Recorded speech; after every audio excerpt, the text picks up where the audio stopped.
Hello everyone, स्वागत है आप सभी का टॉपर्स प्राइम चैनल में। इस वीडियो में आज हम पढ़ने वाले हैं ग्राम सचिव से रिलेटेड इम्पोर्टेंट चीज़ें, जिसमें हम लोकल गवर्नमेंट यानी कि स्थानीय स्वशासन के बारे में पढ़ेंगे।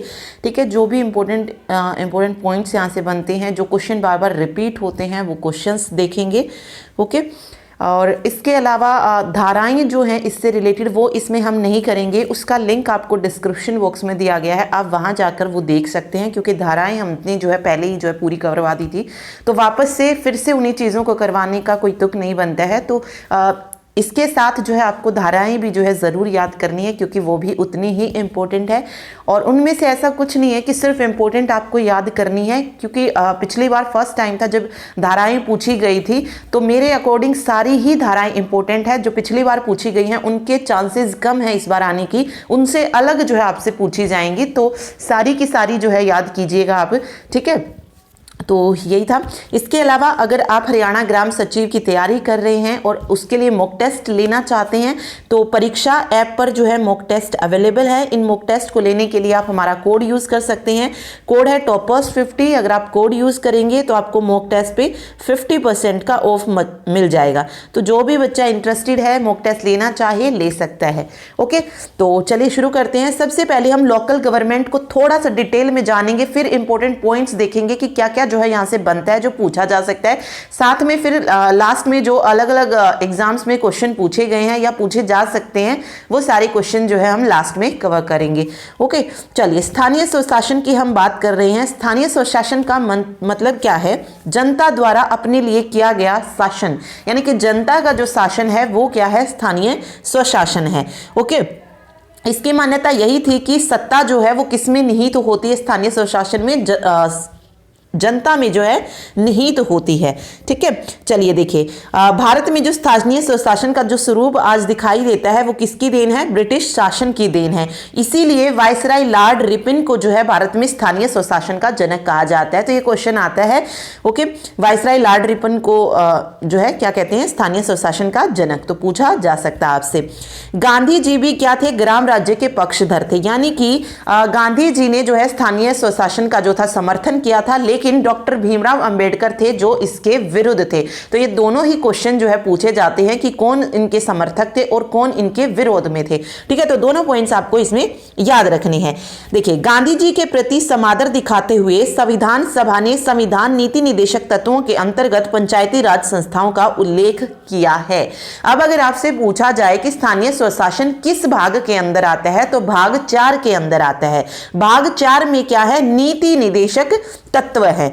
ठीक है, इसके अनुच्छेद 40 में जो है ग्राम पंचायत की स्थापना का जो है बात जो है कही गई है। तो देखिए, संविधान के अनुच्छेद 40 में कहा गया है कि राज्य ग्राम पंचायतों के गठन करने के लिए कदम उठाएगा।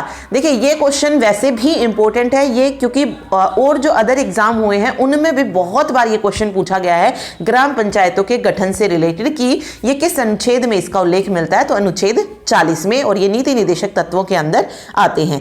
ठीक है, तो बस ये सारे पॉइंट्स इसमें आपको याद रखने थे। भारतीय स्वशासन का जनक लॉर्ड रिपन, गांधी जी इसके पक्ष में थे, अंबेडकर इनके विरोध में थे, और अनुच्छेद 40 में ग्राम पंचायतों का उल्लेख है, और भाग 4 में जो है आपको स्थानीय स्वशासन के बारे में, मतलब ग्राम पंचायतों के गठन के बारे में मिलता है। ठीक है, चलिए आगे देखते हैं भारत में स्थानीय शासन का विकास। आधुनिक समय में स्थानीय शासन के निर्वाचित निकाय ब्रिटिश काल में वर्ष 1882 के बाद अस्तित्व में आए। उस समय लॉर्ड रिपन भारत का वायसराय था। तो यानी कि जो भी स्थानीय शासन के निर्वाचित निकाय थे वो 1882 के बाद जो थे अस्तित्व में आए थे। इसीलिए लॉर्ड रिपन को जो है क्या कहा जाता है? स्थानीय स्वशासन का जनक माना जाता है।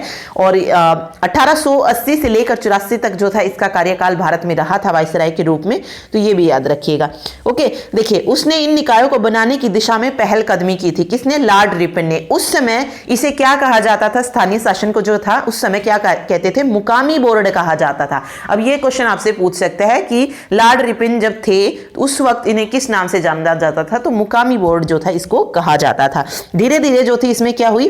प्रगति बड़ी धीमी, बहरहाल इस दिशा में प्रगति बड़ी धीमी गति से हो रही थी। ठीक है, चलिए आगे देखिए। सबसे पहले है गवर्नमेंट ऑफ इंडिया एक्ट जिसको और किस नाम से जाना जाता है, मोंटेग्यू चेम्सफोर्ड सुधार के नाम से भी जाना जाता है। 1919 के बनने पर अनेक प्रांतों में ग्राम पंचायतें बनी। अब ये पूछा जा सकता है कि किस एक्ट के साथ प्रांतों में जो थी ग्राम पंचायत बनने की शुरुआत हो गई थी, तो 1919 के गवर्नमेंट ऑफ इंडिया एक्ट के तहत। उसके बाद 1935 का जो गवर्नमेंट ऑफ इंडिया एक्ट के बाद एक्ट था, उसके बाद भी ये जो थी प्रवृत्ति जारी रही थी।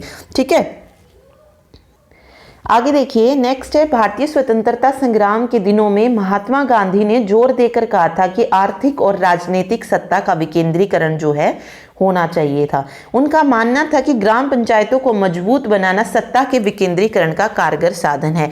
तो यहाँ से क्वेश्चन पूछा जाता है कि स्थानीय स्वशासन जो आया उसका मेन रीजन क्या है, किससे रिलेटेड है ये, तो ये सत्ता के विकेंद्रीकरण से रिलेटेड है।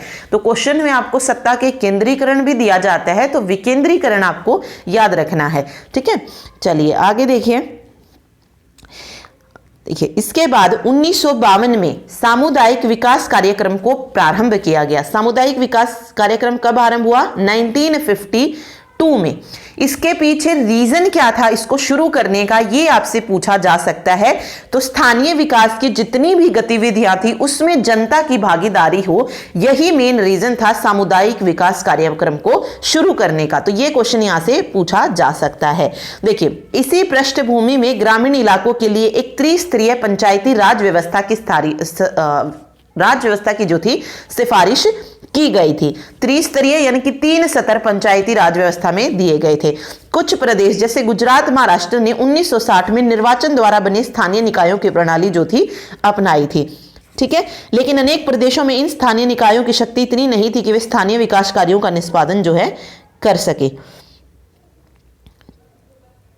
चलिए आगे, इसमें जितनी भी समितियां आई उनसे रिलेटेड दिया गया। 1987 के बाद स्थानीय शासन की संस्थाओं की गहन पुनरावलोकन की शुरुआत हुई और 1989 में पीके थुंगन समिति ने स्थानीय शासन के निकायों को संवैधानिक दर्जा प्रदान करने की सिफारिश की। अब यहां से एक क्वेश्चन पूछा जा सकता है कि पीके थुंगन समिति ने की जो रिपोर्ट आई थी उसमें किस पर जोर दिया गया था, तो वो था स्थानीय शासन के जो निकाय थे उनको संवैधानिक दर्जा प्रदान करने की सिफारिश जो थी इसमें की गई थी। ठीक है, तो ये अलग अलग चीजें हुई। 1989 में केंद्र सरकार ने 2 संविधान संशोधनों के लिए काम करना शुरू किया। इन संशोधनों का उद्देश्य था स्थानीय शासन को मजबूत करना और पूरे देश में इसकी कामकाज और बनावट में एक रूपता लाना। 1992 में संविधान के 73वें और 74वें संशोधन को संसद ने पारित किया। 1992 में जो था 73वां और 74वां संशोधन जो था वो पारित हो गया। संविधान का जो 73वां संशोधन है ये गांव के शासन से जुड़ा है और जो 74वां है वो शहरी स्थानीय शासन यानी कि नगर पालिका से जुड़ा हुआ है। 1993 में 73वां और 74वां संशोधन जो थे लागू हुए थे। ठीक है, ये पूछा जा सकता है 73वां और 74वां संशोधन कब लागू हुए, तो 1993 में जो थे ये दोनों लागू हुए थे। तो मेन चीजें अब हम पढ़ते हैं। देखिए, सबसे पहले हम 1882 की बात कर रहे हैं। लॉर्ड रिपिन जो थे उस वक्त भारत के वायसराय थे। इन्हें ही जो है पंचायती राज का जनक जो है माना जाता है।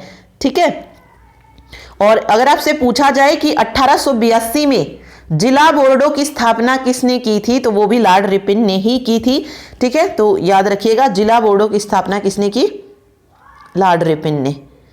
ठीक,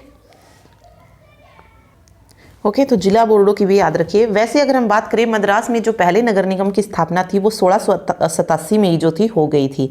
ठीक है, उसके बाद 1882 में जब लॉर्ड रिपिन वायसराय बने थे तो उनके प्रस्ताव से जो थी नगर प्रशासन के विकास का जो था द्वितीय चरण शुरू हुआ था 1882 से। ठीक है, तो वो चीज़ आप याद रखिएगा। पहली अगर स्थापना पूछी जाती है तो वो 1687 में ही हुई थी और जिला बोर्डों की स्थापना पूछी जाए तो वो 1882 में हुई थी। उसके बाद आता है 1907, राजकीय आयोग ने विकेंद्रीकरण का जो था पक्ष लिया था।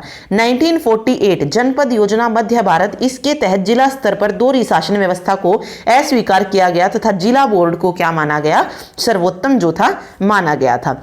1952 में सामुदायिक विकास कार्यक्रम की शुरुआत हो गई और विकास के लक्ष्य को जो है पूरा नहीं कर पाया। सरकारी तंत्र में व्याप्त भ्रष्टाचार तथा जवाबदेहिता न होना और बीडीओ के पद का सृजन। तो ये इसकी बताई गई है कि क्या क्या जो थी इसमें वो कमियां जो थी रही थी। ठीक है, कार्यक्रम की शुरुआत होगी लेकिन वो विकास के लक्ष्य को पूरा नहीं कर पाई। उसके बाद आती है बलवंत राय मेहता समिति। जो कि 1956 और 57 में आई थी। ठीक है।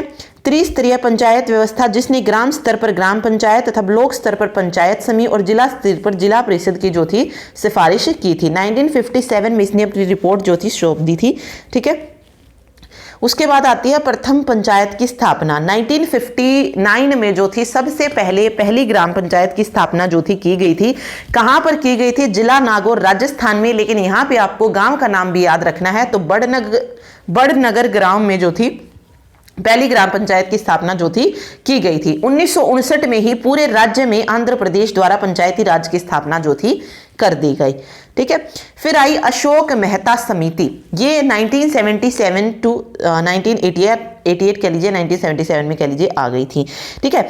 इसने जो थी द्विस्तरीय समिति का जो था सुझाव दिया था, जिसमें ग्राम पंचायत को समाप्त करने की बात जो थी कही गई थी और राज्य सरकार पर निर्भरता समाप्त करने की बात एवं पंचायतों को कर लगाने का अधिकार दिए जाने की बात और राजनीतिक दलों को खुलकर भाग लेने की बात जो थी कही गई। तो अशोक मेहता समिति ने किसको खत्म करने की बात की गई कही थी? ग्राम पंचायत को समाप्त करने की बात जो थी अशोक मेहता समिति ने की थी। ठीक है। तो उनका जो भी चीजें थी उसमें क्या कहते हैं, ग्राम पंचायत नहीं थी। जैसे त्रिस्तरीय है तो उसमें ग्राम पंचायत है ना, अगर हम बात करें ग्राम स्तर पर क्या है? ग्राम पंचायत है। लेकिन जो अशोक मेहता समिति थी उसने जो था इसको पूरी तरीके से खत्म करने को कहा था। ठीक है। चलिए, उसने क्या माना था कि उसके अकॉर्डिंग क्या था? अशोक मेहता की समिति के अकॉर्डिंग दो स्तर उसने बताए थे। एक तो मंडल स्तर था और दूसरा जिला स्तर था। जिला स्तर पर तो जिला परिषद थी, जिस तरीके से बलवंत राय मेहता समिति के अकॉर्डिंग थी। लेकिन मंडल स्तर पर क्या बना दी उन्होंने? मंडल पंचायत। तो ये दो, एक क्वेश्चन पूछा भी गया था पिछला जो भी ग्राम सचिव का कैंसिल हुआ एग्जाम, उसमें एक क्वेश्चन आया भी हुआ था। ठीक है, कि किन दो पर जो था उन्होंने किन दो सत्रों की बात कही थी या किस सत्र को खत्म किया गया था, कुछ इस तरीके का क्वेश्चन था। तो दो स्तर कौन कौन से माने थे अशोक मेहता समिति ने? एक मंडल पंचायत और दूसरा जिला परिषद। एक मंडल स्तर पर था और दूसरा जिला स्तर पर। ओके। तो अगर आपसे पूछा जाए कि अशोक मेहता समिति ने ग्राम पंचायत की जगह किसका सुझाव दिया था, इस तरीके से क्वेश्चन पूछा जा सकता है। तो अशोक मेहता समिति ने ग्राम पंचायत की जगह मंडल पंचायत का सुझाव जो था दिया था। ठीक है। तो ये चीज इसमें याद रखिएगा। उसके बाद आती है दांतेवाड़ा समिति। 1978 विकेंद्रीकृत नियोजन हेतु पृथक जिला नियोजन की वकालत जो थी की गई थी और हनुमान राव समिति ने दांतेवाड़ा समिति का समर्थन जो था किया था। ठीक है। इसमें क्या था? विकेंद्रीकृत नियोजन हेतु पृथक जिला नियोजन की वकालत जो थी की गई थी, जिसका जो नेतृत्व था वो किसके पास हो? कलेक्टर के पास हो। इस तरीके की एक सिफारिश जो थी की गई थी। फिर आता है 1985। इसमें देखिए जीके राव समिति आती है। जीवीके, नियमित चुनाव होने चाहिए तथा कलेक्टर के ऊपर जिला विकास आयुक्त जो है होनी चाहिए तथा जिला मूल इकाई के रूप में होना चाहिए। तो इसने ये कुछ सुधार वो किए थे, कुछ चीजें जो थी बताई थी। तो अगर हम देखें तो इसने जो थी 4 स्तरीय, जीवीके राव समिति ने जो थी 4 स्तरीय पंचायत व्यवस्था के सुझाव जो थे दिए थे। कौन कौन से थे? जैसे राज्य स्तर पर है तो राज्य विकास परिषद हो गया, जिला स्तर पर है तो जिला परिषद हो गया, मंडल स्तर पर मंडल पंचायत हो गया और ग्राम स्तर पर क्या हो जाएगी? ग्राम सभा हो जाएगी। तो इस तरीके की जो थे इसने 4 वो जो थे स्तर दिए थे। 4 स्तरीय सुझाव जो था इसके द्वारा दिया गया था। ठीक है। चलिए अगला देखिए, फिर आता है सिंघवी समिति 1986। यह समिति राजीव गांधी द्वारा रिवाइटलाइजेशन यानी कि पुनरुद्धार of Panchayati Raj institution for democracy and development विषय पर जो थी गठित की गई थी। ओके। ये तो इसमें जो भी स्थानीय शासन था उसके पुनरुद्धार किया, पंचायती राज के पुनरुद्धार की बात जो थी की गई थी। इसमें बेसिकली क्या किया गया था?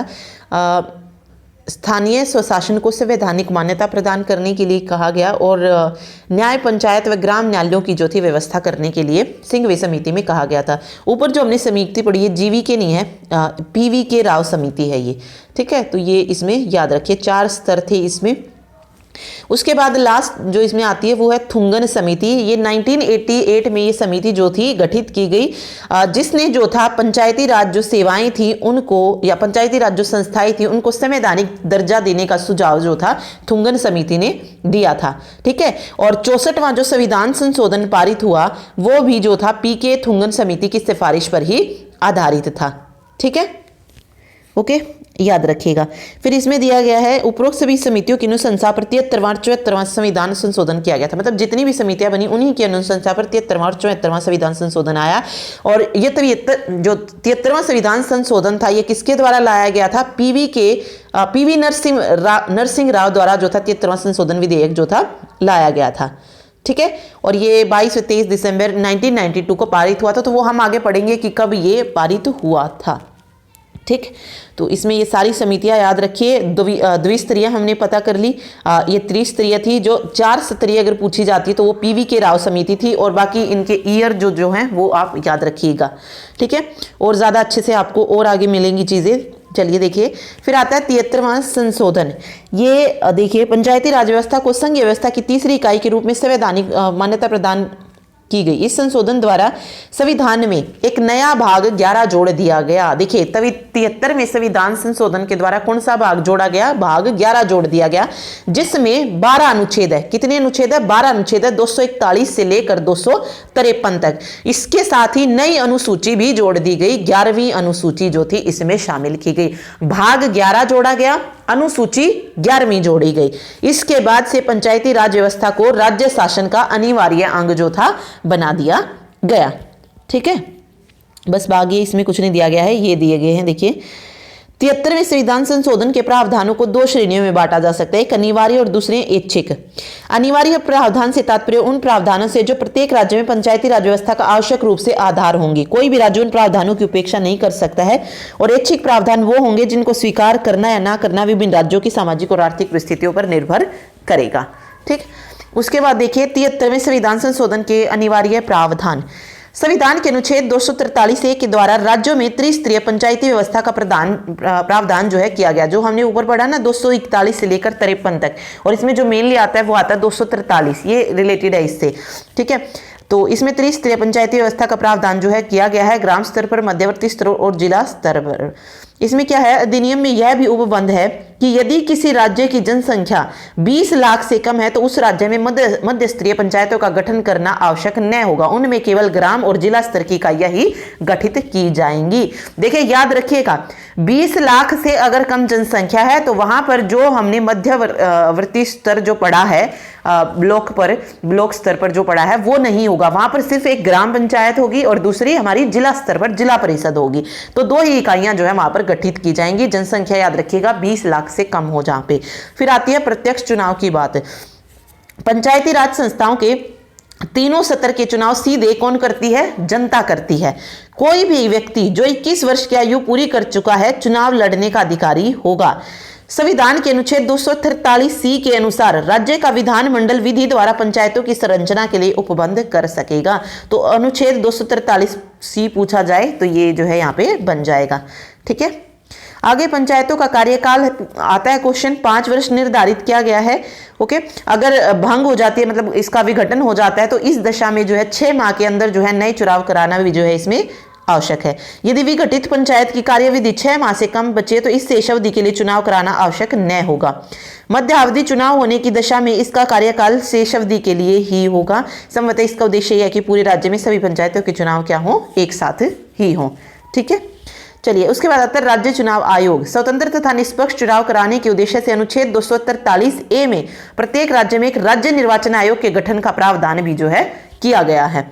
ठीक है, जो जितने भी फिर इलेक्शन वगैरह होते हैं चुनाव, वो उसमें आ जाएंगे राज्य आयोग के पास। ठीक, ओके, ये इसमें बताई गई है कि 243(d) के अनुसार अनुसूचित जाति और जनजाति के लिए जो है सीटों का आरक्षण जो है किया गया है, और 1/3 सीटें जो है ये दलित और आदिवासी महिलाओं के लिए सुरक्षित है। ठीक है, इसके अलावा प्रत्यक्ष निर्वाचन के द्वारा भरे जाने वाले स्थानों में 1/3 सीटें महिलाओं के लिए आरक्षित होगी। तो बस कुछ नहीं दिया इनमें। बाकी आगे देखिए, अब थोड़ा सा शॉर्ट नोट्स में पढ़ते हैं। देखिए, पंचायती राज व्यवस्था में केंद्र सरकार, राज्य सरकार और स्थानीय स्वशासन जो है आता है, लोकल गवर्नमेंट। लोकल गवर्नमेंट में दो आ जाते हैं, दो स्तर, ग्रामीण क्षेत्र और शहरी क्षेत्र। ठीक है, देखिए पंचायती राज व्यवस्था का जो मूल उद्देश्य था वो था विकास की प्रक्रिया में जन भागीदारी को सुनिश्चित करना और लोकतांत्रिक विकेंद्रीकरण को बढ़ावा देना। लॉर्ड रिपन 1880 में जो है भारत के वायसराय बनते हैं और 1884 तक जो है वो रहते हैं और इन्हें जो है स्थानीय स्वशासन का जनक भी कहा जाता है। और इन्होंने 1882 में जिला बोर्डों की स्थापना जो थी की थी।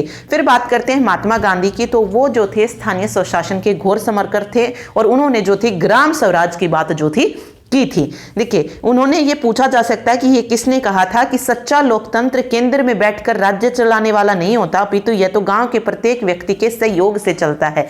ठीक है, तो ये पूछा जा सकता है कि ये शब्द किसने कहे, तो ये शब्द कहे थे महात्मा गांधी ने। ठीक, चलिए उसके बाद समितियां देख रहे हैं, तो बलवंत राय मेहता समिति 1957 में आई, असफल हो गई थी। इसका रीजन क्या था? जन भागीदारी का अभाव जो था इसमें नहीं था। ओके, और इसमें का सुझाव क्या था कि लोकतांत्रिक विकेंद्रीकरण, ठीक है, लोकतांत्रिक विकेंद्रीकरण अपनाने का सुझाव जो था इसने दिया था। फिर क्वेश्चन आता है, भारत के पंचायती राज व्यवस्था का वास्तुकार किसको कहा जाता है? तो बलवंत राय मेहता को कहा जाता है। लोकतांत्रिक विकेंद्रीकरण का जनक अगर पूछें तो ये भी बलवंत राय मेहता को ही कहा जाता है। ठीक है, इसने जो था त्रिस्तरीय पंचायती राज व्यवस्था का सुझाव दिया था। ग्राम पंचायत ग्राम स्तर पर होगी, पंचायत समिति ब्लॉक स्तर पर होगी और जिला परिषद या जिला पंचायत जिला स्तर पर होंगी। 2 अक्टूबर 1959 को पंचायती राज व्यवस्था जो था अपनाने वाला जो पहला राज्य बना था वो था राजस्थान के नागौर जिले का बगदरी गांव। ठीक, 11 अक्टूबर 1959 को पंडित जवाहरलाल नेहरू ने आंध्र प्रदेश राज्य में पंचायती राज का प्रारंभ जो था किया था। तो ये पूछा जा सकता है, दोनों डेट इंपॉर्टेंट है। ओके, अगर आपसे आंध्र प्रदेश पूछा जाता है तो 11 अक्टूबर 1959, और अगर आपसे पूछा जाता है पहली बार कहां पर पंचायती राज व्यवस्था को अपनाया गया था तो 2 अक्टूबर 1959 को नागौर जिला, ठीक है, राजस्थान का। उसके बाद अशोक मेहता समिति आई 1967 में। इसने द्विस्तरीय पंचायती राज व्यवस्था का सुझाव दिया था, मंडल पंचायत ब्लॉक स्तर पर और जिला परिषद या जिला पंचायत जिला स्तर पर। ग्राम न्यायालय के गठन का सुझाव इसने दिया। एससी और एसटी को आरक्षण देने का सुझाव भी जो था अशोक मेहता समिति ने दिया था। तो सारे पॉइंट्स इसमें याद रखिएगा। उसके बाद पीवी के राव या जीवी के राव समिति जो थी ये 1985 में आई थी। उसके बाद आई LM सिंघवी समिति जो कि 1986 में आई थी।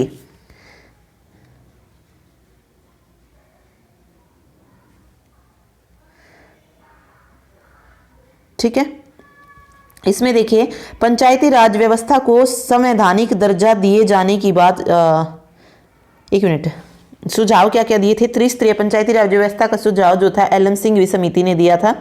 इसके अलावा ग्राम न्यायालय के गठन का सुझाव इसने दिया और राज्य चुनाव आयोग के गठन का सुझाव भी थी LM सिंघवी समिति ने दिया था। पीवी के राव या जीवी के राव समिति जो थी 1985 में जो आई थी, इसने 4 स्तर, मैंने आपको बोले थे 4 स्तरीय इसने सिफारिश की थी, लेकिन इनकी सिफारिशों को माना नहीं गया था। 4 स्तर कौन से थे? राज्य स्तर पर राज्य विकास परिषद था, जिला स्तर पर जिला परिषद था, मंडल स्तर पर मंडल पंचायत थी और ग्राम स्तर पर ग्राम सभा थी। ठीक है, तो ये 4 स्तरीय अगर पूछा जाए तो वो पीवी के राव समिति थी। ठीक है, ये LM सिंघवी के सुझाव थे जो कि 1986 में आई थी। उसके बाद आती है PK थुंगन समिति जो कि 1989 या 88 आपको कई जगह पे मिलेगा, तो दोनों याद रखिए, 1988 1989 को PK थुंगन समिति जो थी आई थी। इस समिति ने भी पंचायतों को संवैधानिक दर्जा दिए जाने की सिफारिश जो थी की थी। ठीक है, और 64वां जो संविधान संशोधन आया वो भी PK थुंगन समिति के उस पर ही आया था। फिर आता है 73वां संविधान संशोधन अधिनियम, ये PV नरसिम्हा राव की सरकार में जो था आया था। 22 दिसंबर 1992 में 73वां संविधान संशोधन जो है लोकसभा में पारित होता है। उसके बाद 23 दिसंबर 1992 में ये राज्यसभा से पारित हुआ। 20 अप्रैल 1993 में राष्ट्रपति ने इस पर हस्ताक्षर कर दिया और 24 अप्रैल 1993 से ये पूरे देश में लागू हो गया था। इसीलिए 24 अप्रैल को राष्ट्रीय पंचायती राज दिवस जो है मनाया जाता है। ठीक है, याद रखिएगा 24 अप्रैल को राष्ट्रीय पंचायती राज दिवस होता है। उसके बाद आता है 73वें संविधान संशोधन में देखिए, इसके द्वारा संविधान के भाग 9 में अनुच्छेद 243 से लेकर, ओके, तो इसके अलावा देखिए 11वीं अनुसूची जो थी जोड़ी गई थी, ओके ऊपर मैंने शायद गलत बोल दिया है, भाग 11 में बोला है मैंने शायद, भाग 9 आएगा। भाग 9 में जो था अनुच्छेद 243 से 243 ओ तक का जो था प्रावधान किया गया था। और अनुसूची कौन सी थी? 11वीं अनुसूची जोड़ी गई थी। 12 अनुसूची टोटल, और 12वीं अनुसूची जो थी ये 74वें संविधान संशोधन के द्वारा जोड़ी गई थी। इसके अलावा इसमें पूछा जाता है पंचायतों के अंतर्गत कितने विषयों की व्यवस्था की गई, तो 29 विषयों की व्यवस्था जो थी की गई थी। ठीक है, तो देखिए 73वें संविधान संशोधन के द्वारा जो जो कार्य हुए, पंचायती राज के त्रिस्तरीय ढांचे का जो था प्रावधान किया गया।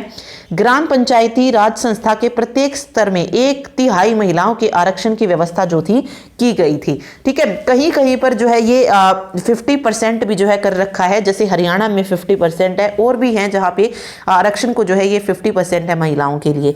ठीक है, 5 वर्ष जो था इसका कार्यकाल निर्धारित किया गया। पंचायत भंग होने पर 6 माह के अंदर निर्वाचन होगा, ये कहा गया। SC और ST को जनसंख्या के अनुपात में आरक्षण देने का प्रावधान भी जो था किया गया। OBC के आरक्षण को राज्य विधानमंडल पर जो था छोड़ दिया गया, और हर गांव में ग्राम सभा का गठन होगा।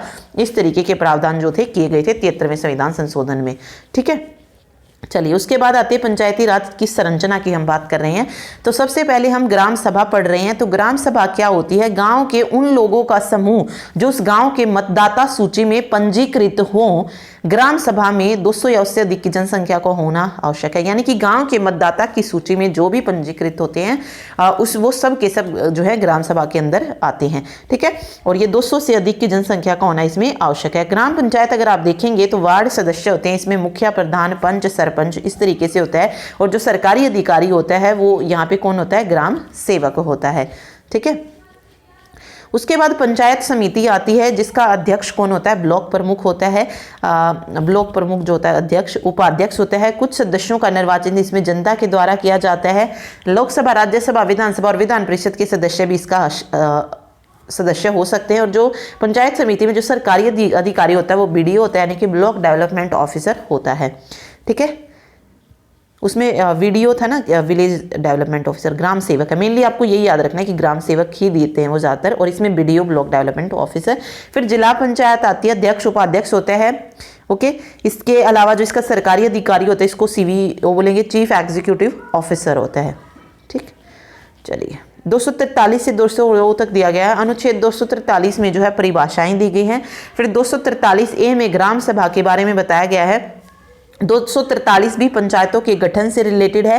पंचायती संस्थाएं त्रिस्तरीय होगी, पर जिन राज्यों की जनसंख्या 20 लाख है वहां पे द्विस्तरीय हो सकती हैं। पंचायतों का गठन है इसमें। 243C जो है ये पंचायतों की संरचना के बारे में है। 243D स्थानों के आरक्षण से रिलेटेड है। SC और ST का आरक्षण जनसंख्या के अनुपात में और महिलाओं को कम से कम 1/3 जो है आरक्षण दिया गया है। OBC का आरक्षण जो है ये राज्य विधानमंडल के निर्णय पर है। अनुच्छेद 243E में के अकॉर्डिंग क्या है कि यहाँ का जो कार्यकाल रहेगा स्थानीय स्वशासन में वो कितना रहेगा? 5 वर्ष रहेगा। 243F में जो है सदस्यों की योग्यता के बारे में बताया गया है कि पंचायत के सदस्य बनने के लिए जो न्यूनतम आयु है वो कितनी है? 21 वर्ष है। ठीक है, तो ये इसमें प्रावधान किए गए हैं। तो ये कुछ काम और दिए गए हैं। ग्राम पंचायत, पंचायत समिति और जिला परिषद के कार्य देखिए। ग्राम पंचायत के कार्य क्या क्या है? स्वच्छता एवं पेयजल, मार्ग में प्रकाश व्यवस्था का ध्यान रखना, महात्मा गांधी नरेगा कार्यक्रम का क्रियान्वयन एवं आवेदकों को रोजगार उपलब्ध कराना, सार्वजनिक वितरण प्रणाली, ग्रामीण सड़कों का रख रखाव, जन्म मृत्यु एवं विवाह पंजीकरण, आपदाओं एवं महामारी के समय जिला प्रशासन से समन्वय रखना, चरागाहों एवं वनों का विकास, मानव एवं पशु स्वास्थ्य, पोषण एवं परिवार कल्याण कार्यक्रमों में सहायता, स्थानीय भौतिक संसाधनों का विकास एवं समुचित उपयोग। ये सारे पॉइंट्स आपको क्यों पता होने चाहिए? क्योंकि पिछली बार भी यहाँ से क्वेश्चन पूछ लिया गया था। इनमें से आपसे डायरेक्ट आपसे पूछ सकते हैं कि इनमें से कौन सा पंचायत समिति का कार्य नहीं है, इनमें से कौन सा जिला परिषद का कार्य नहीं है, या ऐसे पूछा जा सकता है कि इनमें से कौन सा जिला परिषद का कार्य, 4 ऑप्शन देके। तो किसी भी तरीके से वो आपसे यहाँ से क्वेश्चन पूछ सकता है। फिर पंचायत समिति की अगर आप देखेंगे तो इसके काम क्या है? पंचायत जो थी उसके कार्यों की समीक्षा और पर्यवेक्षण करना, नव निर्वाचित सरपंचों व पंच जो हैं उनको प्रशिक्षण देना और उनका मार्गदर्शन करना। यानी कि यहाँ पर जो पंच और सरपंच बन रहे हैं उनको प्रशिक्षण देना और उनको उनके काम को देखना, उनके कार्यों की समीक्षा करना काम किसका हो जाएगा? पंचायत समिति का हो जाएगा। ओके, सरपंच पंचायत समिति सदस्यों व जिला परिषद सदस्यों में समन्वय करना, साधारण सभा की बैठक आयोजित करना, पंचायत समिति बैठकों और स्थानीय समितियों के निर्णयों की अनुपालना का नियंत्रण रजिस्टर रखना, कार्यस्थल एवं पंचायत मुख्यालय पर वास्तविक व्यय को दर्शाने वाले बोर्ड लगवाना और पशु मेलों का आयोजन करना भी किसका काम हो जाएगा? पंचायत समिति का हो जाएगा। फिर आती है जिला परिषद। स्थानीय आवश्यकताओं और स्रोतों के अनुसार पंचायत समितियों की क्षेत्रीय योजनाओं को समेकित कर जिले के लिए अंतिम योजना तैयार करवाना, पंचायत की ग्राम सभाएं व बैठकों का पर्यवेक्षण करना, पंचायत समिति व पंचायतों को निधियों का अंतरण करना, ग्रामीण स्वच्छता एवं ग्रामीण आवासन कार्यक्रम चलाना, प्राथमिक शिक्षा की गुणवत्ता सुनिश्चित करना और ग्रामीण क्षेत्रों में जनता की शिकायतें दूर करना, ये जिला परिषद का काम जो है हो जाएगा। तो ये तीनों के काम जो आपको पता होने चाहिए। उसके बाद आती हैं स्रोत क्या है इनकी आय के, ये भी क्वेश्चन पूछा गया था। देखिए ग्राम पंचायत की आय के स्रोत कौन कौन से? एक तो जो उन्हें सरकार की तरफ से मिलता है वो तो होगा ही, इसके अलावा जो कर है वो कौन कौन से हो सकते हैं? भवन कर हो सकता है, वाहनों पर प्रवेश कर जो है लगा सकते हैं, संपत्ति के क्रय विक्रय पर कर लगाकर, मेले व हाट बाजारों से प्राप्त व्यय, समुदायों से प्राप्त अनुदान और या फिर दोषी जो है उनसे एकत्रित दंड राशि जो है ये ग्राम पंचायत की आय के स्रोत हो सकते हैं। पंचायत समिति में जो राज्य सरकार से प्राप्त अनुदान होगा वो तो होगा ही, साथ में स्थानीय करों और शुल्कों से जो आय प्राप्त होगी, स्थानीय कर लगा सकते हैं, मेले व हाट बाजारों से प्राप्त आय हो जाएगी, विभिन्न सरकारी परियोजनाओं को चलाने के लिए सरकार द्वारा उपलब्ध करवाई गई राशि के द्वारा, व्यापारी व्यवसाय और उद्योगों पर कर से प्राप्त आय जो है ये पंचायत समिति की आय के स्रोत हो सकते हैं। जिला परिषद में देखिए क्या होगा, जिला परिषद में केंद्र तथा राज्य सरकारों द्वारा प्राप्त अनुदान, पंचायत समितियों से की गई वसूलियां, राजस्व का प्राप्त निश्चित हिस्सा, सरकारी तथा गैर सरकारी ऋण, लोगों द्वारा दिए गए अनुदान, ये हो जाएंगे जिला परिषद के आय के स्रोत। तो तीनों इंपॉर्टेंट है। यहां से भी ऐसे ही क्वेश्चन आ सकता है कि इनमें से कौन से ग्राम पंचायत समिति के या ग्राम पंचायत की आय के स्रोत है या जिला परिषद की आय के स्रोत है। ठीक है, तो दोनों तरीके से क्वेश्चन पूछे जा सकते हैं। उसके बाद देखिए सतर और निर्वाचित संस्था। देखिए ग्राम स्तर पर कौन सी संस्था होती है? ग्राम पंचायत होती है और यहां से निर्वाचित जो पदाधिकारी होता है वो कौन होता है? सरपंच होता है।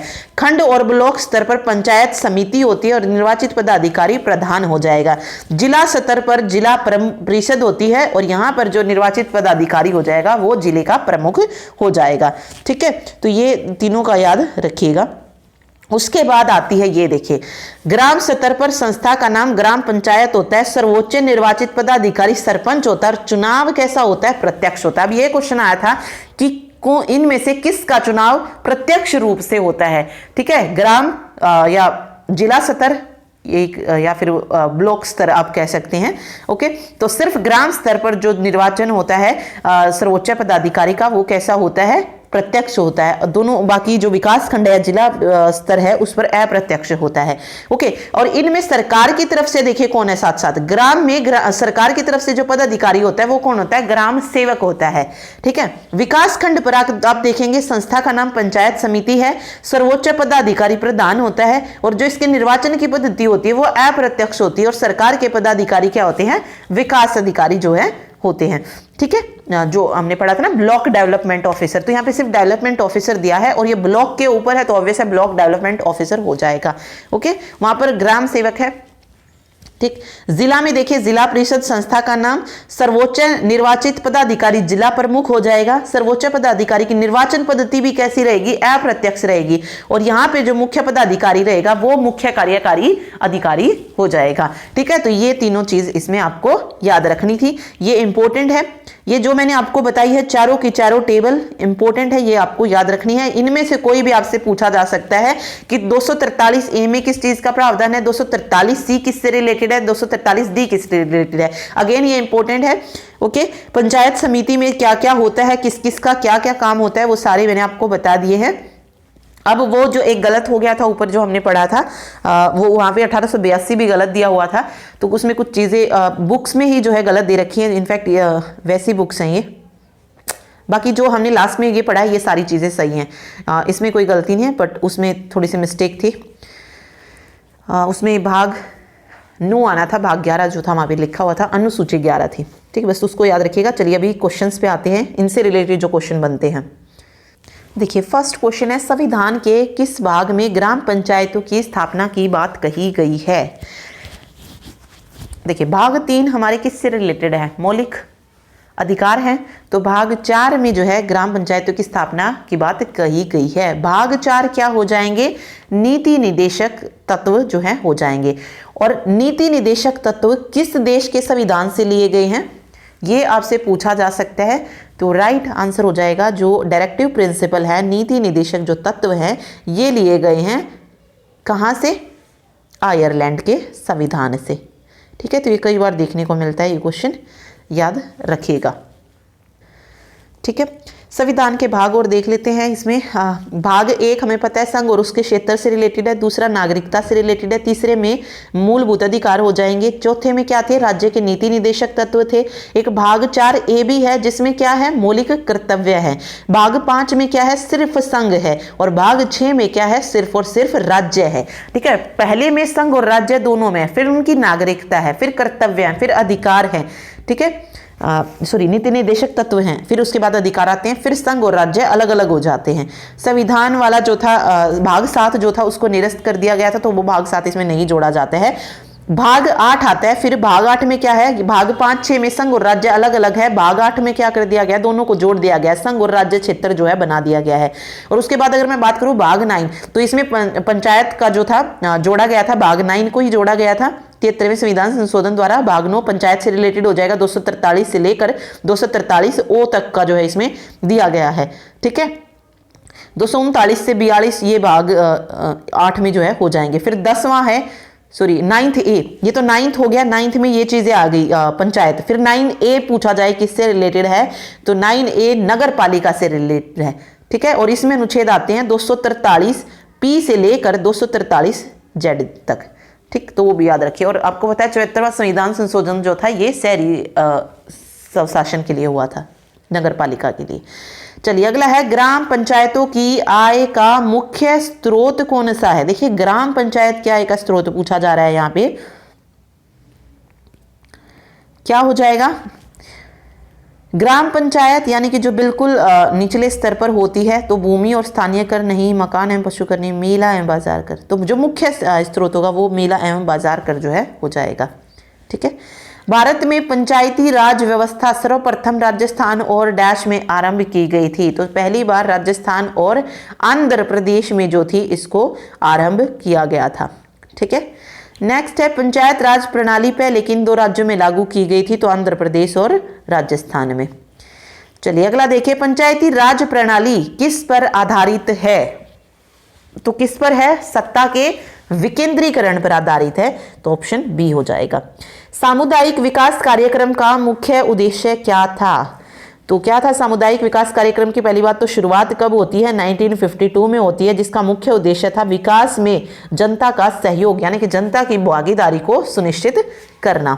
ठीक, पंचायती राज की अनुशंसा की गई थी, किसके द्वारा की गई थी पंचायती राज की अनुशंसा, तो बलवंत राय मेहता समिति 1957 के द्वारा। ठीक है, जिस समिति की सिफारिश पर भारत में पंचायती राज की स्थापना की गई उसका अध्यक्ष कौन था, तो बलवंत राय मेहता था। ठीक, देश में पंचायती राज व्यवस्था का आरंभ किस समिति की रिपोर्ट के आधार पर किया गया था, तो वही बलवंत राय मेहता समिति की रिपोर्ट के आधार पर। प्रजातांत्रिक विकेंद्रीकरण पर्याप्त है शहरी प्रशासन का पंचायती राज का समय, तो प्रजातांत्रिक विकेंद्रीकरण किससे रिलेटेड है, पंचायती राज से। पंचायत समिति का मुख्य निष्पादक होता है प्रधान, सरपंच, जिला प्रमुख या खंड विकास पदाधिकारी, तो खंड विकास पदाधिकारी जो यहाँ पे हो जाएगा। एक विकास खंड पर पंचायत समिति होती है, किस रूप में होती है, एक प्रशासकीय अधिकरण के रूप में। पंचायती राज का प्रधान लक्ष्य क्या है, तो वो है ग्रामवासियों में शक्ति का विकेंद्रीकरण। ठीक, बलवंत राय मेहता समिति पंचायती राज कितने स्तर पर करने का सुझाव दिया था, तो 3 स्तरीय करने का सुझाव दिया था। बलवंत राय मेहता समिति ने किसको अधिक शक्तिशाली बनाने का सुझाव दिया, तो पंचायत समिति को। ठीक, पंचायती राज प्रदान करता है, क्या प्रदान करता है पंचायती राज, स्थानीय स्तर पर लोकतांत्रिक प्रशासन। पंचायती राज संस्थाएं अपनी निधि हेतु निर्भर है किस पर, किस तरीके के कर पर, सरकारी अनुदान पर जो है ज्यादा निर्भर है। पंचायत समिति के प्रशासन का प्रबंध एक सरकारी अधिकारी करता है, जिसे क्या कहा जाता है? तो खंड विकास पदाधिकारी उसको बोला जाता है। पंचायत समिति का गठन होता है किस स्तर पर होता है? पंचायत समिति का प्रखंड स्तर पर होता है। पंचायती राज संस्थान के अधिकतम आय का स्रोत क्या है? तो वो तो सरकारी अनुदान से ये जो है ज्यादा राशि में उसको मिलती है। पंचायती राज को किसके अंतर्गत शासन की इकाई के रूप में संगठित किया गया था? तो राज्य के नीति निदेशक तत्वों के अंतर्गत। 73वां संशोधन का संबंध किससे है? तो पंचायती राज अधिनियम से है। पंचायती राज की आधारशिला है, तो पंचायत राज की आधारशिला है ग्राम सभा। पंचायतों के द्वारा कौन सा कर वसूला जाता है? पंचायतों के द्वारा देखिए कौन सा कर वसूला जाता है? तो ये हो जाएगा स्थानीय मेलों पर कर। ग्राम पंचायत का निर्वाचन कराना किस पर निर्भर करता है? तो ग्राम पंचायत का निर्वाचन किया जाता है किसके द्वारा? राज्य सरकार के द्वारा। पंचायती राज संस्थाओं के निम्नतर स्तर पर कौन है? निम्नतर स्तर पर तो ग्राम सभा और पंचायत तो जाएंगी, और पंचायत समिति तो फिर बीच में आ जाते हो, जिला परिषद नीचे, मतलब सबसे ऊपर। 1977 में पंचायती राज व्यवस्था की समीक्षा के लिए गठित समिति की मध्यस्थता किसने की थी? तो अशोक मेहता ने की थी 1977 में। पंचायती राज की मुख्य उपलब्धि क्या है? तो वो है राजनीतिक चेतना का विकास। पंचायती राज की प्रधान समस्या क्या है? तो प्रधान समस्या है दलगत राजनीति। पंचायती राज किस तरीके का विषय है? तो ये राज्य सूची का विषय है। पंचायती राज का मुख्य उद्देश्य पूछा है, तो जनता को विकास मूलक प्रशासन में भागीदारी योग्य बनाना। देश में त्रिस्तरीय पंचायती राज व्यवस्था को किन राज्यों में सर्वप्रथम अपनाया गया था? तो राजस्थान और आंध्र प्रदेश में अपनाया गया था पहली बार। भारत में किसके अंतर्गत पंचायती राज प्रणाली की व्यवस्था की गई है? तो नीति निदेशक, तो ये पढ़ चुके हैं पहले ही।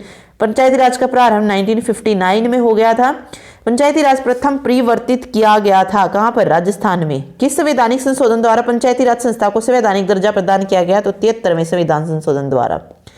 73वां संविधान संशोधन के अनुसार पंचायती राज संस्थाओं में अध्यक्ष के कम से कम कितने पद महिलाओं के लिए आरक्षित है? तो 1/3 पद आरक्षित है।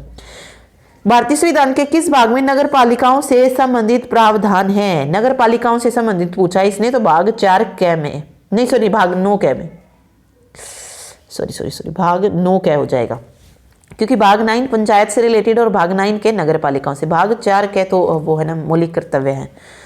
सामान्यतः पंचायत समिति में कितने प्रकार के सदस्य होते हैं? पदेन सदस्य, सहयोग सदस्य, सहयोजित सदस्य, उपयुक्त सभी, तो सभी तरीके के होते हैं।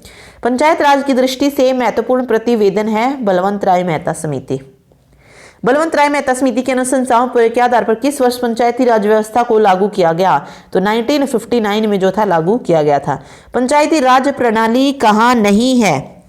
तो उड़ीसा में है, आंध्र प्रदेश में तो देखो राजस्थान के साथ ही आ गई थी, उड़ीसा में भी है, अरुणाचल प्रदेश में पंचायती राज प्रणाली नहीं है।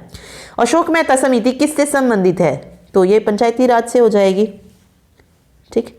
पंचायत के चुनाव कराने हेतु निर्णय किसके द्वारा लिया जाता है? तो राज्य सरकार लेती है ये निर्णय। 1957 में किस समिति ने भारत में त्रिस्तरीय पंचायती राज की, तो वही क्वेश्चन है बार बार ये। देखिए, पंचायतों में महिलाओं के लिए स्थान आरक्षित करने को दृष्टि से संविधान में संशोधन करने का सर्वप्रथम बीड़ा किसने उठाया था? तो ये राजीव गांधी ने उठाया था। महिलाओं को जो आरक्षण दिया वो किसने दिया? राजीव गांधी ने। ठीक है। पंचायती राज संस्था में महिलाओं तथा दुर्बल वर्गों के अधिक प्रतिनिधित्व के समर्थक कौन थे? तो राजीव गांधी थे वो। 73वें संविधान संशोधन के अंतर्गत यदि पंचायती राज संस्थाओं को भंग कर दिया जाए तो भंग करने की तिथि से कितने माह की अवधि समाप्त होने से पहले निकाय का गठन कर लिया जाना चाहिए? तो 6 माह के अंदर निकाय का गठन कर लिया जाना चाहिए। पंचायती राज संस्थाओं के निर्वाचन के लिए उत्तरदायित्व किसका होता है? राज्य निर्वाचन आयोग का होता है। 73वें संविधान संशोधन के अनुसार पंचायती राज संस्था का कार्यकाल कितने वर्ष जो है रखा गया है? तो 5 वर्ष जो है रखा गया है। भारत के पंचायती राज के प्रबल समर्थक कौन थे? तो प्रबल समर्थक थे महात्मा गांधी, वैसे तीनों ही थे, सिद्धराज डड्डा, राजीव गांधी, उपयुक्त सभी दिया तो उपयुक्त सभी आ जाएगा। भारत के किसके चुनाव में आरक्षित स्थानों की चक्रानुक्रम से भरे जाने का प्रावधान जो है किया गया है? तो पंचायती राज संस्थाओं के चुनाव। पंचायती राज प्रणाली में ग्राम पंचायत का गठन होता है ग्राम स्तर पर। पंचायती राज अधिनियम लागू कब हुआ था भारत में? तो 25 अप्रैल 1993 में। ठीक। एक मिनट, ओके हाँ 1993, क्योंकि 1994 तो हरियाणा में लागू हुआ था 22 अप्रैल को। 73वें संविधान संशोधन द्वारा पंचायती राज संस्थाओं के किस तरह के चुनाव का प्रावधान जो है किया गया है, तो प्रत्यक्ष एवं गुप्त मतदान का। अशोक मेहता समिति ने पंचायती राज व्यवस्था के अंतर्गत कितने स्तरीय ढांचे की स्थापना की सलाह दी थी, तो द्विस्तरीय। अनुसूचित जाति जनजाति और महिला सदस्यों का प्रतिनिधित्व प्रदान किया गया है, कहाँ पर, तो तीनों ही संस्थाओं में किया गया है, पंचायतों में भी, पंचायत समिति और जिला परिषद में। 1977 में केंद्र सरकार ने पंचायती राज संस्था की कार्य प्रणाली और ढांचे में सुधार लाने के लिए किस समिति को नियुक्त किया था, तो अशोक मेहता समिति। 73वें संविधान संशोधन द्वारा 11वीं अनुसूची में पंचायती राज संस्थाओं को कितने कार्य सौंपे गए हैं, तो 29 जो है 29 11वीं अनुसूची में, ठीक है बिल्कुल। 73वां संविधान संशोधन संबंधित है, किससे संबंधित है, इसने ये पूछा है, तो पंचायती राज प्रणाली से संबंधित है। 73वें संविधान संशोधन द्वारा 11वीं अनुसूची में पंचायती राज संस्था को कितने कार्य सौंपे गए हैं, 29। 73वें संविधान संशोधन के अनुसार पंचायती राज संस्था में अध्यक्ष के कम से कम कितने पद महिलाओं के लिए आरक्षित है, तो 1/3। ओके, वही क्वेश्चन बार बार है। पंचायत के विघटन के उपरांत निम्नलिखित में से कौन सी समय अवधि नए चुनाव करने हेतु सही है, 6 माह के अंदर ही।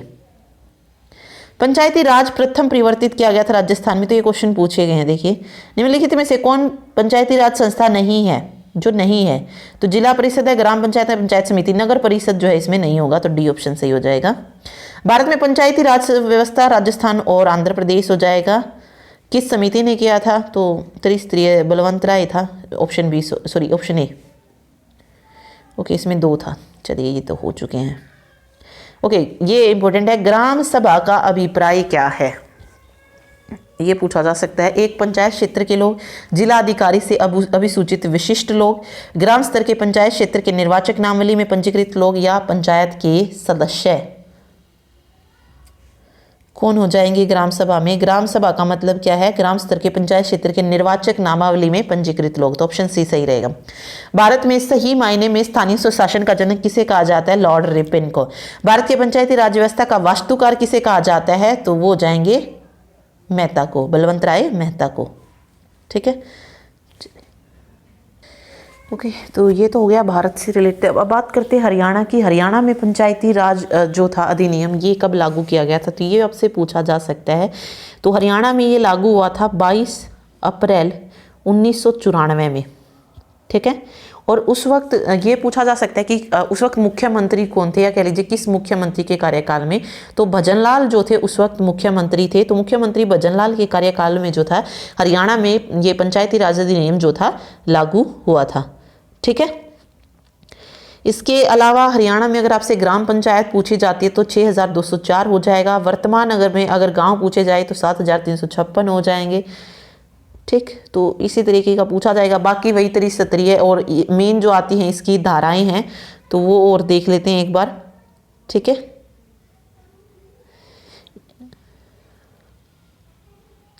मेनली यही जो है पूछा जा सकता है। ओके, एक और आता है यहाँ से, पंचायती चुनाव में ईवीएम का प्रयोग करने वाला पहला राज्य कौन सा था, तो वो भी हरियाणा था। और 2010 में जो था पहली बार पंचायती चुनाव में जो था हरियाणा में ईवीएम का यूज़ किया गया था, ठीक। और भारत में अगर बात की जाए, भारत में ईवीएम का पहली बार प्रयोग जो था ये 1982 में जो केरल विधानसभा चुनाव हुए थे उसमें हुआ था। अगर आपसे पूछा जाए ईवीएम का प्रयोग पूरा करके चुनाव कराने वाला राज्य कौन सा था, तो वो गोवा था 1999 में।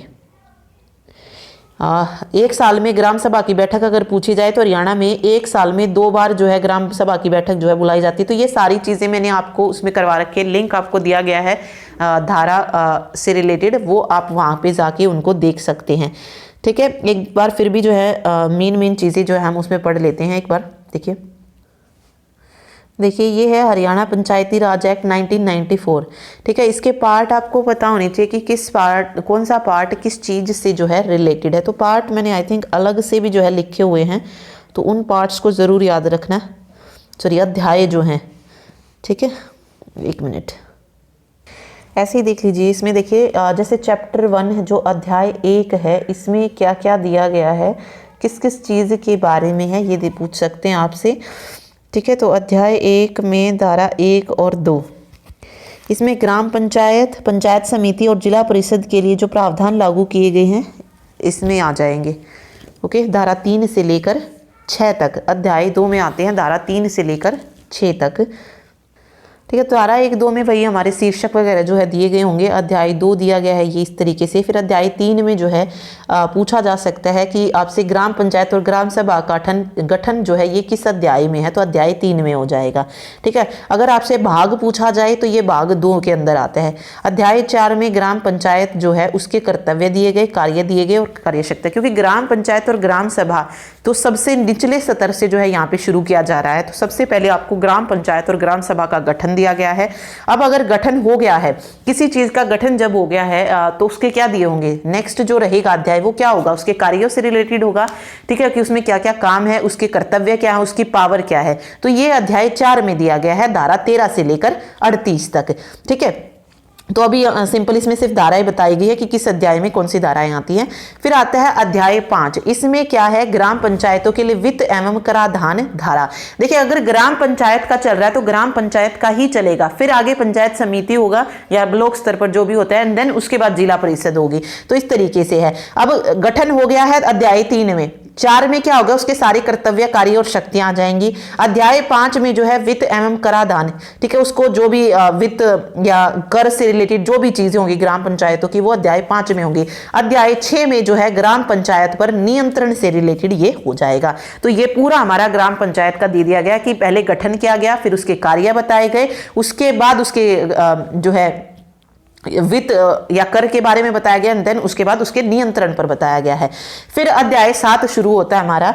अब ग्राम पंचायत के बाद हमारा जब मध्यम स्तर हम देखते हैं तो उसमें हमारी पंचायत समिति आती है। पंचायत समिति देखिए, ये अध्याय 7 में जो है पंचायत समिति के बारे में बताया गया है कि एक पंचायत समिति होती है। ठीक है, अध्याय 8 में फिर पंचायत समिति की कार्य प्रणाली क्या होगी, किस तरीके से कार्य जो है किया जाता है, वो अध्याय 8 में बता दिया गया है।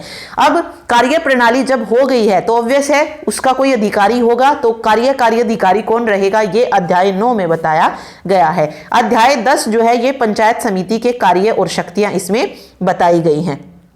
ठीक है, तो ये इसमें देखिए बिल्कुल लाइन वाइज आपको याद करना है। अगर आप एक फ्लो में याद करेंगे कि देखिए 7 में क्या है, पंचायत समिति होगी, 8 में क्या कर दिया गया कि उसकी कार्य प्रणाली क्या रहने वाली है, 9 में उसका अधिकारी, 10 में उसके कार्य और शक्तियां बता दी गई, 11 में उसका वित्त आ गया फिर से, जैसे हमने ग्राम पंचायत में पढ़ा था। ठीक है, फिर अध्याय 12 में उसका निरीक्षण आ गया पंचायत समिति का, वहां पर क्या था, नियंत्रण था ग्राम पंचायत का। फिर अध्याय 13 में आ जाती है जिला परिषद। अब हमारा जो बिल्कुल उच्च स्तर होता है उस पर आ चुके हमने बिल्कुल छोटे स्तर से शुरू किया था, फिर आए हम मध्यम स्तर पर, अब हमारे हैं उच्च स्तर पर जो कि हमारी जिला परिषद होती है। तो अध्याय 13 में क्या आ जाएगी, जिला परिषद हो जाएगी। अध्याय 14 में अब जिला परिषद है तो जिला परिषद के कार्य डिफाइन कर दिए हैं अगले। उसके बाद परिषद के जो कार्य हैं उसमें कोई मुख्य कार्यकारी अधिकारी भी होगा, तो कार्यकारी अधिकारी और जो अन्य कर्मचारी हैं वे आगे अध्याय 15 में। 16 में आते हैं, अब कार्य डिफाइन कर दिए, मुख्य कार्यकारी अधिकारी बता दिया, अब उनके कर्तव्य व कार्य आ गए जिला परिषद के।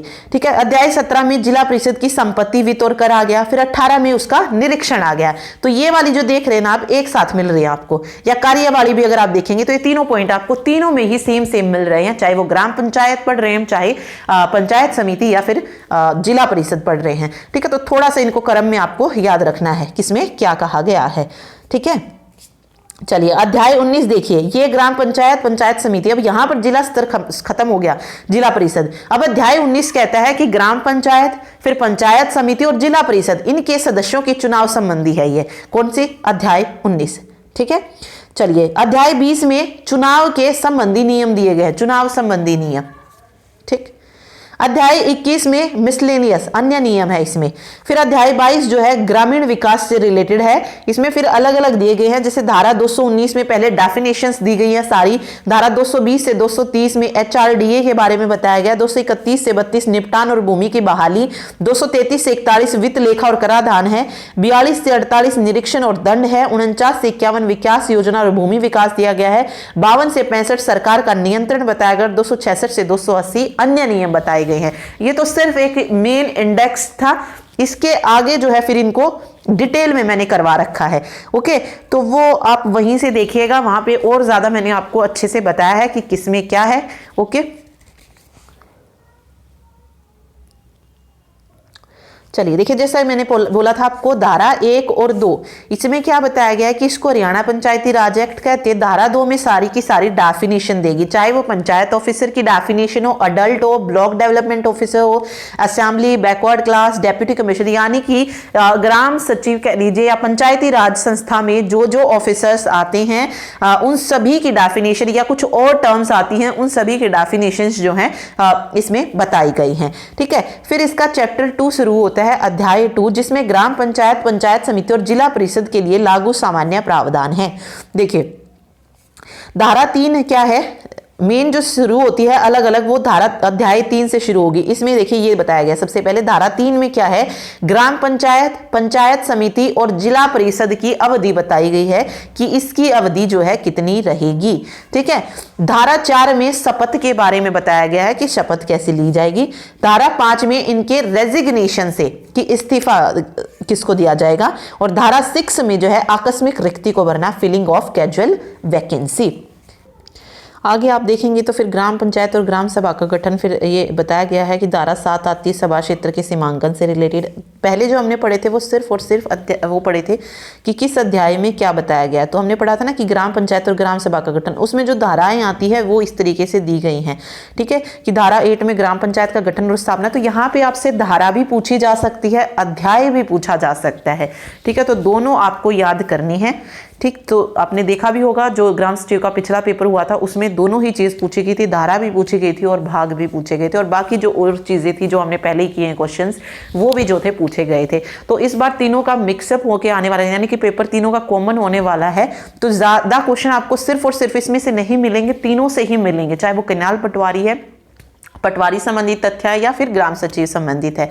ठीक है, तो इनको पढ़ लीजिएगा, इंपॉर्टेंट है। जैसे पिछली बार पूछी गई थी, बहुत ज़्यादा पूछ ली गई थी, आई थिंक 10 से 12 क्वेश्चन इसी से रिलेटेड थे, वो कम चांसेज हैं कि उतने ज़्यादा क्वेश्चन जो है एक ही उससे पूछे जाएं। ठीक है, तो ये देखिए चैप्टर 4 अगर आप देखेंगे तो इसमें कर्तव्य, कार्य और शक्तियाँ जो है ग्राम पंचायत के बताए गए हैं। बिल्कुल लास्ट में अगर आप देखेंगे तो इसमें हमने जो हरियाणा का पंचायती राज अधिनियम है वो भी देखा था, जो उनकी ऑफिशियल PDF है उसमें से। तो ये भी आप देख सकते हैं, ये भी मैंने उसमें करवाया हुआ है कि हरियाणा पंचायती राज अधिनियम के जो मुख्य बिंदु दिए गए हैं, ग्राम स्तर पर ग्राम पंचायत, खंड स्तर पर पंचायत समिति और जिला स्तर पर जिला परिषद होती है।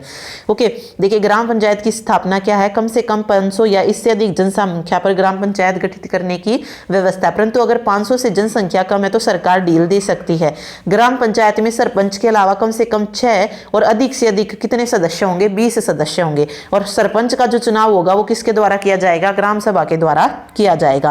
फिर पंचायत समिति की स्थापना बताई गई है कि खंड की जनसंख्या के आधार पर पंचायत समिति में कम से कम 10 और अधिक से अधिक 30 सदस्य होंगे। तो यहां से कितने कम से कम और कितने ज्यादा से ज्यादा सदस्य होते हैं, ये वाली चीजें इसमें पूछी जा सकती हैं। और उन सदस्यों में से एक अध्यक्ष चुना जाएगा तो दूसरा उपाध्यक्ष होगा। फिर जिला परिषद की स्थापना बताई गई है, तो कम से कम 10 और अधिक से अधिक 30 सदस्य होंगे, और इसमें प्रधान और उप प्रधान सदस्यों में से चुने जाएंगे। चुनाव के लिए ग्राम पंचायत, पंचायत समिति और जिला परिषद में अलग अलग वार्ड बनाए जाएंगे, और वार्ड के मतदाताओं द्वारा पंच और सदस्यों को सीधे चुनाव द्वारा चुना जाएगा। ठीक है, तो ये भी मैंने उसमें करवा रखा है, तो वहां पे पढ़ लीजिएगा। देखिए ये अवधि 5 वर्ष की होगी, 6 महीने के अंदर जो है नया चुनाव जो है होगा। ओके, उसमें ये फिर दिया गया था चीज़ें इसमें जो भी है, ये 1994 के मुख्य प्रावधान इसमें दे रखे हैं, लेकिन इनमें जो मुख्य दे रखे हैं उनसे अलग चीज़ें थी जो एग्जाम में पूछी गई थी, उसमें तो बिल्कुल बीच से पूछी गई थी। इसमें देखिए ग्राम पंचायत ग्राम सभा की बैठक जो है ये धारा 11 में है, क्योंकि देखिए ये क्वेश्चन आ सकता है ग्राम सभा की बैठक साल में कितनी बार बुलानी जरूरी है, तो 2 बार बुलानी जरूरी है। सावनी की जो बैठक होगी वो 15 नवंबर से 15 दिसंबर, और हाडी की बैठक 15 मई से 15 जून। अब ये 2 तरीके की बैठक बताएगी, एक सावनी बैठक जो नवंबर दिसंबर के महीने में होगी, और एक हाडी की बैठक जो मई से जून के बीच में बुलाई जाएगी। ओके, अगर कोई सरपंच ग्राम सभा की लगातार 2 बैठकें नहीं बुलाता तो वह अपने पद से क्या माना जाता है, हटा हुआ माना जाता है। इसलिए सरपंच के लिए उचित होगा कि वह ग्राम सभा की निश्चित समय में बैठक जो है जरूर बुलाए, और सभी पंचों का भाग लेना भी इसमें जरूरी होता है। तो ये क्वेश्चन बनता है जो पूछा जा सकता है।